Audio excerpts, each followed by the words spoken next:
Hi, for today's video is how to use Spotify on Android. Spotify is one of the most popular playlist music apps accessible on most platforms, tripling in revenue over the last 5 years from 2021. But impressively, you still don't have to pay a single cent to enjoy the core features Spotify has to offer. Spotify offers plenty of features tailored to Android users, even while pairing well with your favorite wireless earbuds. So first you want to do is launch the Play Store and then just search Spotify if you haven't yet installed it. So mine is already installed, but there's still an update. So I'll just update that later.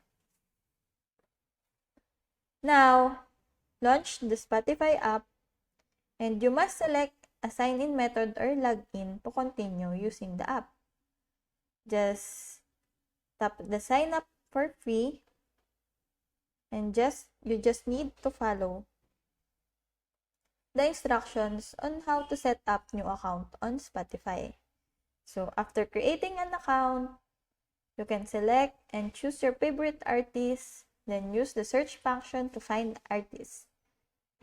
Then here, you can choose 3 to help jumpstart your Spotify experience. So now I'll show you what is inside Spotify.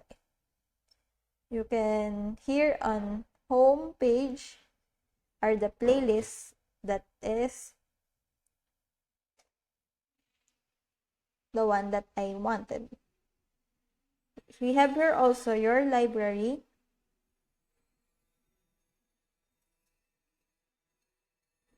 And if you click the settings, here's my account.